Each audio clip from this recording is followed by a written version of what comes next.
force exerted by a jet of water on a series of veins. Number of veins is there, and how many forces acting for these veins for the moving plates. Moving ಪ್ಲೇಟ್ನ ಮೇಲೆ ಎಷ್ಟು force attack ಮಾಡ್ತದೆ. This is absolute velocity V and capital D ಇದರದ್ದು cross section area, ಯಾವ through ಇಷ್ಟು jet of water strike ಆಗ್ತದೆ. And velocities already ಇದೆ, ಅದು V. So this is one turbine and ಇದಕ್ಕೆ ನಾವು ವೀಲ್ ಅಂತ ಹೇಳ್ತೇವೆ, ನಾವು ಇದಕ್ಕೆ ಅದು ರನ್ನರ್ ಅಂತ ಕೂಡ ಹೇಳ್ತೇವೆ ನಾವು. ಅದು ಇದು ಕಾಣುವಾಗ ಟರ್ಬೈನ್ ಅಂತ ಕಾಣಿಸ್ತದೆ. ಸೊ ಪೆಲ್ಟನ್ ಟರ್ಬೈನ್ ಅಂತ ವರ್ಕ್ ಮಾಡ್ತದೆ. ನಾವು ಅದನ್ನು ಡಿಸ್ಕಸ್ ಮಾಡೋ ಟರ್ಬೈನ್ ಚಾಪ್ಟ್ರಲ್ಲಿ. ಸೊ ದಿಸ್ ಪೆಲ್ಟನ್ ಟರ್ಬೈನಲ್ಲಿ ಈ ಥರ ಇರುತ್ತೆ. ಅದಕ್ಕೆ ವಾಟರ್ ಒನ್ ಸೈಡಿಂದ horizontal kind of force is attacking water force. ಇಲ್ಲಿ ಶಾಫ್ಟ್ ಇರುತ್ತೆ. ಇದು ಆ್ಯಂಟಿ ಕ್ಲಾಕ್ ವೈಸ್ ಡೈರೆಕ್ಷನಲ್ಲಿ ಇದು ಹೋಗ್ತದೆ, ಮೂವ್ ಆಗ್ತದೆ. Anticlockwise force anticlockwise plate ಈ ಸ್ಟೇಷನರಿ ಇರುತ್ತದೆ. ಆ್ಯಂಡ್ ದೆನ್ ಇದು ಸ್ವಲ್ಪ ಫೋರ್ಸಲ್ಲಿ ಮುಂದೆ ಹೋಗ್ತದೆ. ಇದೆಲ್ಲ ನಾವು ಸ್ವಲ್ಪ ಇನ್ಕ್ಲೈನ್ಡ್ ಇದ್ದರೆ ಅದು ಕೂಡ ಇನ್ಕ್ಲೈನ್ಡ್ ಮೂವಿಂಗ್ ಪ್ಲೇಟ್, ಅದು ಕೂಡ ನಾವು ಸ್ಟಡಿ ಮಾಡಿದ್ದೇವೆ. ಇದೆಲ್ಲ ನಾವು ಡಿಸ್ಕಷನ್ ಮಾಡ್ತೇವೆ. ಪ್ಲೇಟ್ ಇಸ್ ಕರ್ವ್ಡ್ ಇರ್ತದೆ, ಸಮ್ ಫ್ಲ್ಯಾಟ್ ಇರ್ತದೆ, ಇನ್ಕ್ಲೈನ್ಡ್ ಇರ್ತದೆ, ಎಲ್ಲ ರೀತಿಯ ಪ್ರಾಬ್ಲಮ್ಸನ್ನು ನಾವು ನೋಡಿದ್ದೀವಿ. ಒಂದು ನಾವು ನೋಡಿದ್ದೀವಿ ಪ್ಲೇಟ್ ಮೂವ್ ಆಗಿ ಯಾವ ರೀತಿ ಫೋರ್ಸ್ ಅಟ್ಯಾಕ್ ಹೋಗೋ ಪ್ಲೇಟ್ ಯಾವ ಥರ ಮೂವ್ ಆಗ್ತದೆ, ಅದರದ್ದು ಕೂಡ ನಾವು ಅಡ್ವಾಂಟೇಜ್ ಡಿಸ್ಅಡ್ವಾಂಟೇಜ್ ನೋಡಿದ್ದೀವಿ. ನಾವು ಏನು ಹೇಳ್ತಾ ಇದ್ದೀವಿ ಅಂದರೆ, ಈ 3 ಕಾನ್ಸೆಪ್ಟ್ಸನ್ನು ಪ್ರಾಕ್ಟಿಕಲ್ ಕೇಸಲ್ಲಿ ಇದು ಇರೋದು ಯಾವುದೇ ರೀತಿ ಸಾಧ್ಯ ಇಲ್ಲ. ಯಾಕಂದರೆ ಪ್ರಾಕ್ಟಿಕಲ್ ಕೇಸಲ್ಲಿ ಇದು ಸಾಧ್ಯ ಇಲ್ಲ. ಇಲ್ಲಿ ಪ್ಲೇಟ್ ಮೂವ್ ಆಗೋದು ಮತ್ತು ಜೆಟ್ ಸ್ಟ್ರೈಕ್ ಆಗೋ ಪ್ಲೇಟ್ ಮೂವ್ ಆಗೋದು ಇಲ್ಲ, ಫಿಕ್ಸಿಬಿಲಿಟಿಗೆ ಜಾಸ್ತಿ ಸ್ಟ್ರೈಕ್ ಆಗ್ತದೆ. ಸೊ ಮತ್ತು ಅಪ್ಲಿಕೇಶನ್ ಏನು ನಮ್ಮದು, ಅದರ ಅಪ್ಲಿಕೇಶನ್ ಇದು ನಮಗೆ ಅದು ಯೂಸ್ ಆಗೋದಿಲ್ಲ. ಅಪ್ಲಿಕೇಶನ್ ತುಂಬ ಕಡಿಮೆ ಇರ್ತದೆ ಇದು ಮೂವಿಂಗ್ ಪ್ಲೇಟ್ ಇದು. ಬಟ್ ಲೈವ್ ಅಪ್ಲಿಕೇಶನ್ ಇದು ಇರುತ್ತೆ. ನಂಬರ್ ಆಫ್ ಪ್ಲೇಟ್ಸ್ ಮತ್ತು ವೇನ್ಸ್ ಕೂಡ ಇರ್ತದೆ. ಅದಕ್ಕೆ ಅಟ್ಯಾಕ್ ಆಗೋದು ಎಷ್ಟು ಫೋರ್ಸ್ ಅಟ್ಯಾಕ್ ಆಗ್ತದೆ. ಇನ್ನು ಟರ್ಬೈನಲ್ಲಿ ಇದು ಲೈವ್ ಅಪ್ಲಿಕೇಶನ್ ರನ್ನರಲ್ಲಿ, ಇದನ್ನು ನಾವು ಸ್ಟಡಿ ಮಾಡಬೇಕು. ಇದನ್ನು ನಾವು ರನ್ನರ್ ಅಂತ ಕರಿತಿದ್ದೇವೆ. ಓಕೆ, ಪರ್ಟಿಕ್ಯುಲರ್ ಇಂಟರ್ವಲಲ್ಲಿ ನಾವು ಪ್ಲೇಟ್ಸನ್ನು ಇಲ್ಲಿ ಫಿಕ್ಸ್ ಮಾಡಿದ್ದೀವಿ. ಈ ಪ್ಲೇಟಲ್ಲಿ ಒಂದು ಜೆಟ್ ಸ್ಟ್ರೈಕ್ ಆದರೆ ಆಟೋಮೆಟಿಕಲಿ ಇದು ಏನಾಗುತ್ತೆ, ಈ ವೀಲ್ ರೊಟೇಟ್ ಆಗಲಿಕ್ಕೆ ಸ್ಟಾರ್ಟ್ ಆಗುತ್ತೆ. ಅದಕ್ಕಿಂತ ಮೊದಲು ನಾವು ಜೆಟ್ ಯಾವುದೇ ವೇನದು ಕಾಂಟ್ಯಾಕ್ಟ್ ಆಗುತ್ತೆ, ಆಗ ಇದ್ರ ಮೇಲೆ ಅಟ್ಯಾಕ್ ಆದ ಕೂಡಲೇ ಇದು ರನ್ ಆಗುತ್ತೆ. ಇದು ಮುಂದಿನದಕ್ಕೆ ಮೂವ್ ಆಗ್ತದೆ. ಇದಕ್ಕೆ ಆಮೇಲೆ ನೆಕ್ಸ್ಟ್ ಸೆಕೆಂಡ್ ಪ್ಲೇಟ್ ಇಲ್ಲಿ ಬರುತ್ತೆ, ಅದು ಫುಲ್ ಫೋರ್ಸ್ ಎಕ್ಸರ್ಟ್ ಆಗುತ್ತೆ, ಪುನಃ ಇದು ರೊಟೇಟ್ ಆಗುತ್ತೆ. ಅಂದರೆ ಈ ಪ್ಲೇಟ್ ಇಲ್ಲಿ ಬರುತ್ತೆ, ಈ ವೇನ್ ಇಲ್ಲಿ ಬರುತ್ತೆ, ಫೋರ್ಸ್ ಎಕ್ಸರ್ಟ್ ಆಗುತ್ತೆ.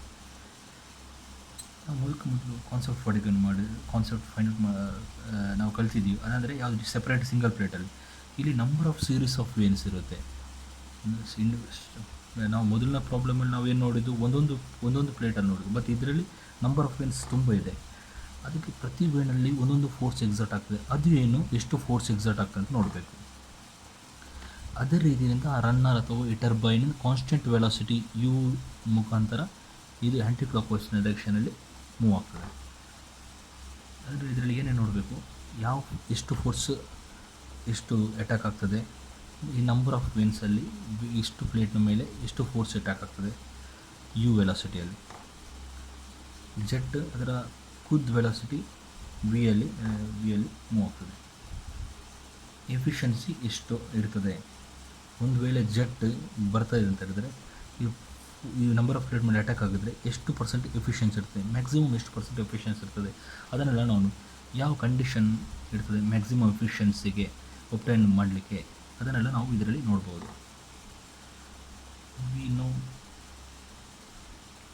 ವಿ ನೋ ಜೆಟ್ ಖುದ್ದು ಟ್ರಾವೆಲ್ ಆಗುತ್ತೆ ವೆಲಾಸಿಟಿ ವಿಯಲ್ಲಿ. What is the mass flow rate?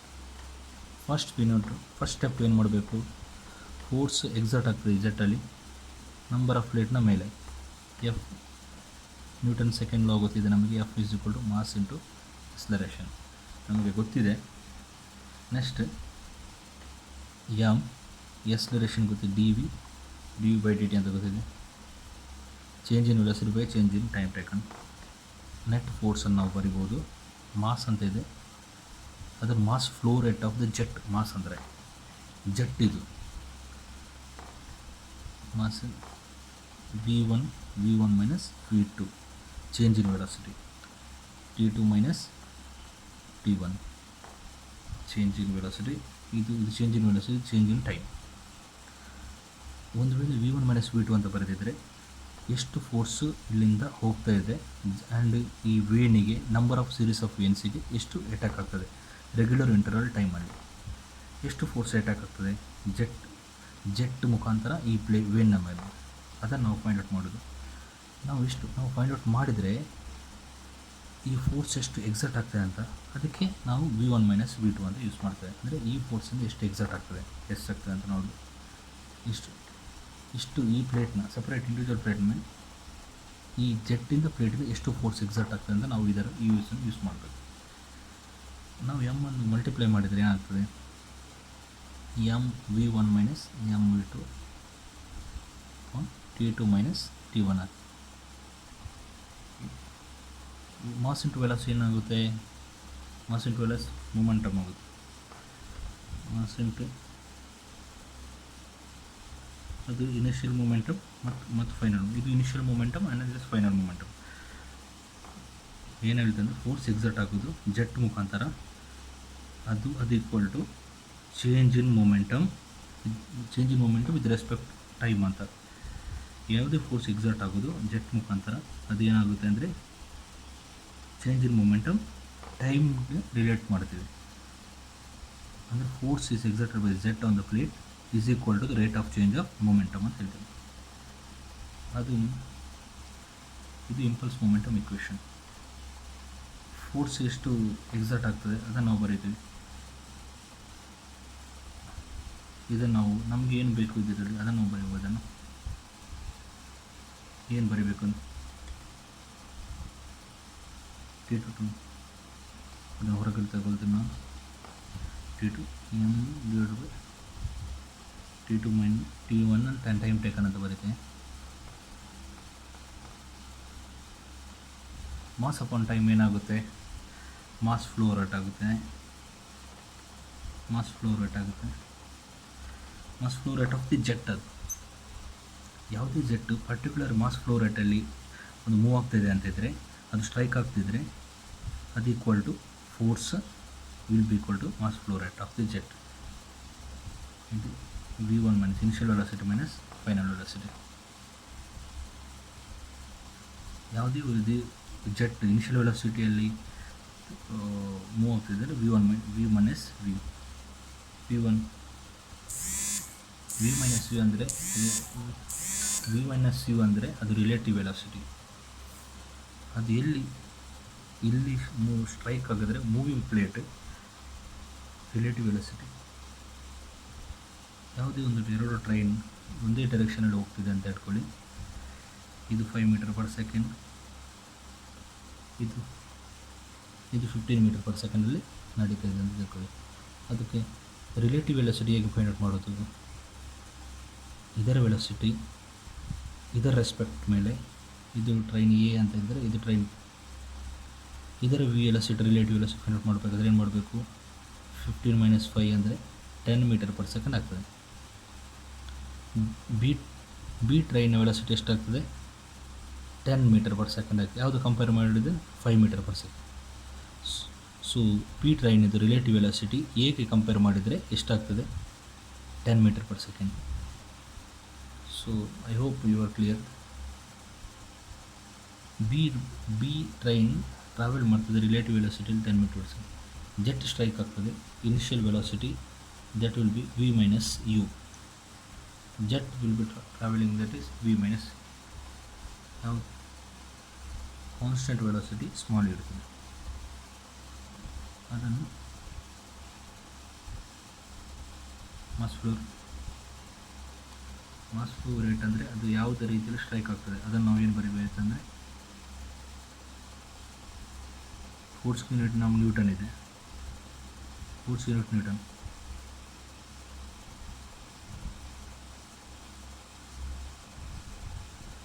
ಅದು kg per second mass flow rate, metre per second ಆಗಿರುತ್ತೆ.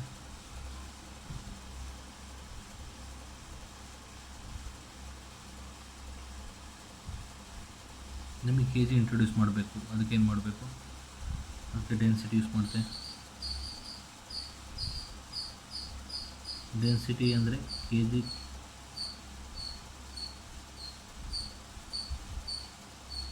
Metre cube per second, metre cube per ಸೆಕೆಂಡಿಂದ ಮಲ್ಟಿಪ್ಲೈ ಮಾಡ್ತೇವೆ, ಅದೇನಾಗುತ್ತೆ ಕ್ಯೂ ಆಗುತ್ತೆ. ಅದರಿಂದ ಜೆಟ್ ಪರ್ಟಿಕ್ಯುಲರ್ ಫ್ಲೂಯಿಡಲ್ಲಿ ಟ್ರಾವೆಲಿಂಗ್ ಆಗ್ತದೆ, ಅದರ ಮುಖಾಂತರ ಅದರ ಕ್ರಾಸ್ ಸೆಕ್ಷನಲ್ಲಿ ಏರಿಯಾ ಇರ್ತದೆ, ವೆಲಾಸಿಟಿ ಇರ್ತದೆ. ಮೀಟರ್ ಕ್ಯೂಬ್ ಕ್ಯಾನ್ಸಲ್ ಆಗ್ತದೆ. ನೆಕ್ಸ್ಟ್ V1 ಮೈನಸ್ V2, ಅದು V1 ಮೈನಸ್ V2 ಇರುತ್ತದೆ, ಯಾಕಂದರೆ V1 ವೆಲಾಸಿಟಿ ಅಷ್ಟೇ metre per second. So it to be newton ಬರುತ್ತೆ.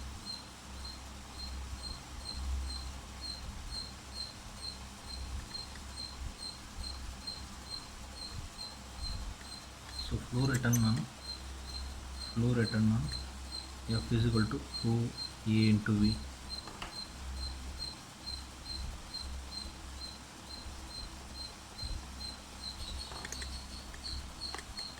ನಂಬರ್ ಆಫ್ ಪ್ಲೇಟ್ಸ್ ತುಂಬ ಇರುತ್ತೆ ಇಲ್ಲಿ.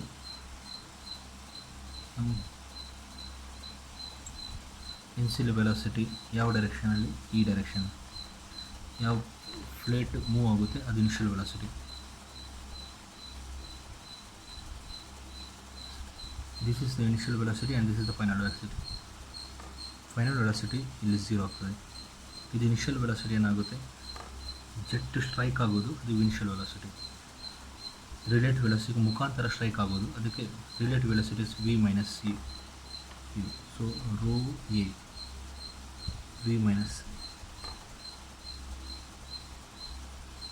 ಯಾವ ಡೈರೆಕ್ಷನಲ್ಲಿ ಪ್ಲೇಟ್ ಮೋಷನ್ ಆಗ್ತದೆ, ಯಾವ ಡೈರೆಕ್ಷನ್ ಪ್ಲೇಟ್ ಮೋಷನ್ ಆಗ್ತದೆ ಅದನ್ನು ನಾವು rho into A into V minus you.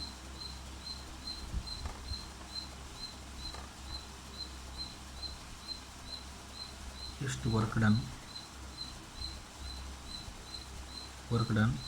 ಎಷ್ಟಾಗುತ್ತೆ, ನಂಬರ್ ಆಫ್ ಪ್ಲೇಟ್ಸಲ್ಲಿ ವರ್ಕ್ ಡನ್ ಪರ್ ಸೆಕೆಂಡ್, ಎಷ್ಟು ವರ್ಕ್ ಮಾಡಿದೆ per second by the jet, work done by the jet ಎಷ್ಟು ವರ್ಕ್ ಮಾಡಿದೆ, ಅದನ್ನು force into perpendicular distance. Force ನಾವು ಆಲ್ರೆಡಿ ಕ್ಯಾಲ್ಕುಲೇಟ್ ಮಾಡಿದೆ.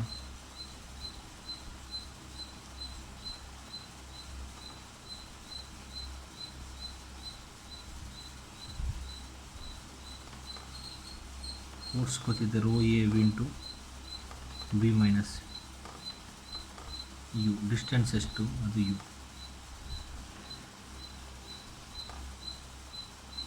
Distance ಅಂದರೆ direction of motion. Work done ನಮಗೆ ಸಿಕ್ಕಿದ್ದಲ್ಲಿ ಎಷ್ಟಂದರೆ work done per second. Strike ಹೋದ್ಮೇಲೆ ನಮ್ಮ ಜೆಟ್ ಏನಿದೆ ಅದು ಟ್ರಾವೆಲಿಂಗ್ ಟ್ಯಾಂಜೆನ್ಸ್ ಡೈರೆಕ್ಷನಲ್ಲಿ ಮೂವ್ ಆಗುತ್ತೆ. ಅದು ಪ್ಲೇಟಲ್ಲಿ ಟ್ಯಾಂಜೆನ್ಷಿಯಲ್ ಮೂವ್ ಆಗುತ್ತೆ. ಅದು ವೆಲಾಸಿಟಿ ಕಾಂಬಿನೇಷನ್ 0 ಆಗ್ತದೆ ಇನ್ ದ ಡೈರೆಕ್ಷನ್ ಆಫ್ ಮೋಷನ್ ಹೋಗುವ ಆ ಡೈರೆಕ್ಷನಲ್ಲಿ ವೆಲಾಸಿಟಿ ಕಾಂಪೊನೆಂಟ್ 0 ಆಗುತ್ತೆ.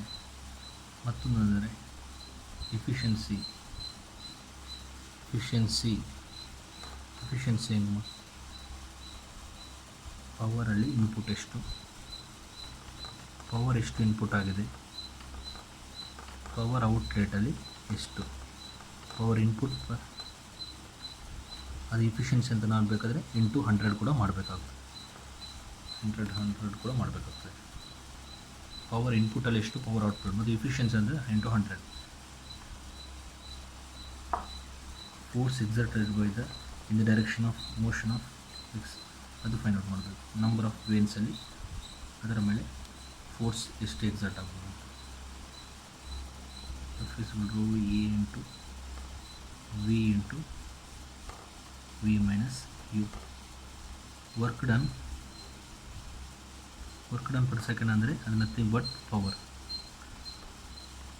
ಪವರ್ ಅಂತ ನಾವು rho into V minus u.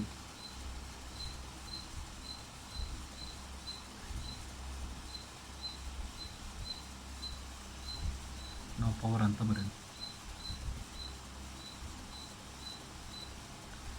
ನಾವು ಎಫಿಷಿಯನ್ಸಿ ನೋಡಬೇಕಾದ್ರೆ ಇನ್ಪುಟ್ ಎಷ್ಟು ಅಂತ ನೋಡಬೇಕು. ಎಷ್ಟು ಇನ್ಪುಟ್ ಕೊಟ್ಟಿದೆ, ಎಷ್ಟು ಇನ್ಪುಟ್ ಪವರ್ ಇನ್ಪುಟಲ್ಲಿ ಎಷ್ಟು, ಪವರ್ ಔಟ್ಪುಟಲ್ಲಿ ಎಷ್ಟು ಸಿಗ್ತದೆ, ಅದು ನಾವು ನೋಡಬೇಕು. ಎಫಿಷಿಯನ್ಸಿ ಅಂದರೆ ಎಫಿಷಿಯನ್ಸಿನ ಪವರಲ್ಲಿ ಇನ್ಪುಟ್ ಇದೆ, ಅದು ನಾವು ನೋಡ್ಕೊ, ಅದು ನಾವು ಫೈಂಡ್ ಔಟ್ ಮಾಡೋದು ಈ ಜೆಟ್ ಎಷ್ಟು ಕೈನೆಟಿಕ್ ಎನರ್ಜಿ ಟ್ರಾವೆಲಿಂಗ್ ಮಾಡೋದು ಅಂತ ನೋಡಿ ನಾವು ಅದನ್ನು ಫೈಂಡ್ ಔಟ್ ಇದು ಮಾಡ್ಬೋದು. ಇನ್ಪುಟಲ್ಲಿ ಕೈನೆಟಿಕ್ ಎನರ್ಜಿ ಅಂದರೆ ಹಾಫ್ mv². ಮಾಸ್ ಇದು ಮಾಸ್ ಅಂದರೆ mass flow rate. Kinetic energy per ಸೆಕೆಂಡಲ್ಲಿ ಈ ಜೆಟ್ಟಲ್ಲಿ ಎಷ್ಟು ಕೈನೆಟಿಕ್ ಎನರ್ಜಿ ಇದೆ ಅದನ್ನು ನಾವು ನೋಡಬೇಕು. ಮಾಸ್ ಅಂತ ಮಾಸ್ ಎಷ್ಟು ಟ್ರಾವೆಲ್ ಆಗ್ತದೆ, ಎಷ್ಟು ಮಾಸ್ ಫ್ಲೋ ರೇಟಲ್ಲಿ ಟ್ರಾವೆಲಿಂಗ್ ಮಾಡ್ತಾನೆ.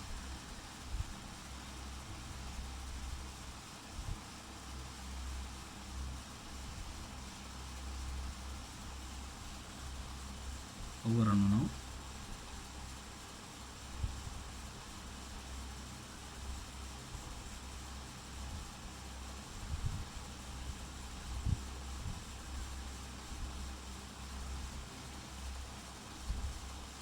Power input, this is power input. Power outlet ಎಷ್ಟು,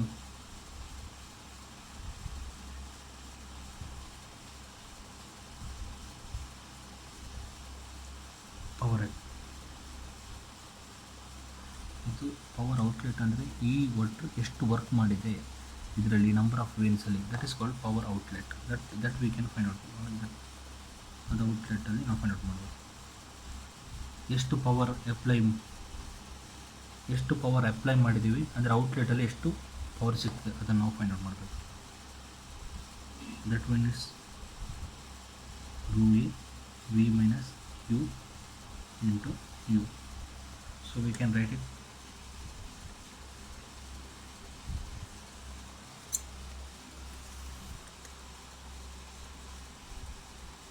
n is equal to half n is equal to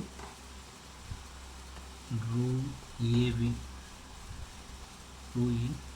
v minus u into u divided by half into rho e v cubed. So here rho a will cancelling each other, and v cubed, and the final equation n is equal to 2 v minus u v square into 100. This final equation we get. That is the efficiency. Our condition, maximum condition is if it is jet is flowing in constant velocity, so v is the capital V is the constant. If efficiency is dependent on, it's not depend on number, it depends on number, small u. If your derivative with respect to, if your derivative this one,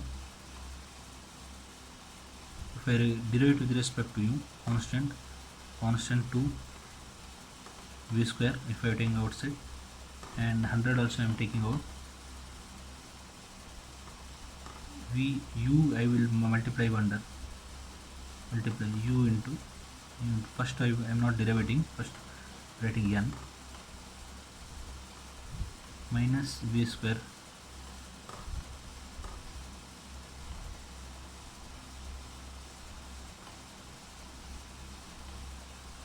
particular velocity jet is traveling in constant velocity. So if I am deriving this one, if I am equating 0, then I will derive.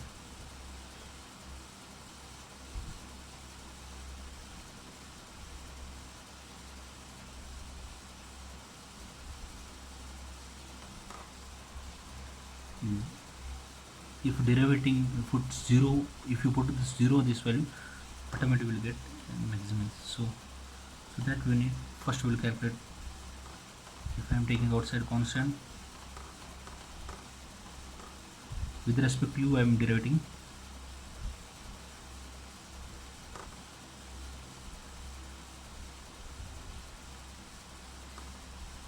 Finally I am putting 0 here.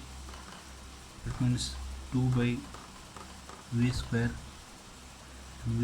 and 200 and v minus 2u. So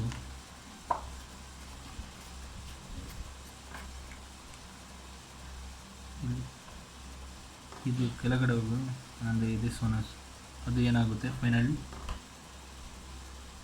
v minus 2u. So 2u is equal to v. So it is a capital V. This is the jet velocity. This is the capital velocity. So velocity of the jet is 2 into what is relative velocity. ಇದು velocity jet velocity 10 metre per second ಇದ್ದರೆ ಇದು 5 metre per second ಆಗುತ್ತೆ. So it means v is equal to ನನಗೆ small u ಮಾಡಬೇಕು v by 2. ಎಷ್ಟು ಯಾವುದು velocity travel ಆಗುತ್ತೆ ಇಲ್ಲಿ ವೀಲ್ ಟ್ರಾವೆಲಿಂಗ್ ರೊಟೇಟ್ ಆಗುವಾಗ ಹಾಫ್ ವೆಲಾಸಿಟಿಯಲ್ಲಿ ರೊಟೇಟ್ ಆಗ್ತದೆ ಅಂತ ಇದು ಫೈನಲ್. ಅದು ಸ್ಟ್ರೈಕ್ ಆಗ್ತದೆ relative velocity 10 minus 5 is equal to metre per second. And relative velocity plate with respect plate ಅಂದರೆ 5 ಮೀಟರ್ ಪರ್ ಸೆಕೆಂಡ್ ಆಗ್ತದೆ. ಸ್ಮಾಲ್ ಇದು ಕ್ಯಾಪಿಟಲ್ ವಿ ಬೈ ಎಫಿಷಿಯನ್ಸಿ ಏನು ಹೇಳ್ತದೆ. This is the condition. Efficiency ಏನು ಹೇಳ್ತದೆ ಅಂದರೆ ಎಫಿಷಿಯನ್ಸಿ ಫಾರ್ಮುಲನ್ನು ಬರೀತೇನೆ ಇಲ್ಲಿ 2u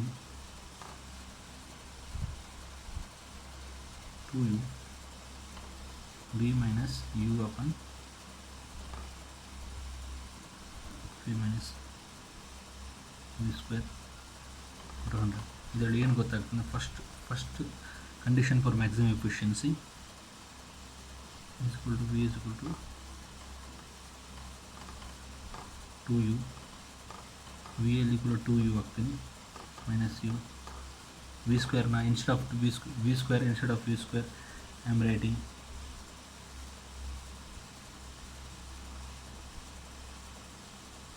4u square by 100. Finally the efficiency is equal to 2u is a single u, so it means 2u square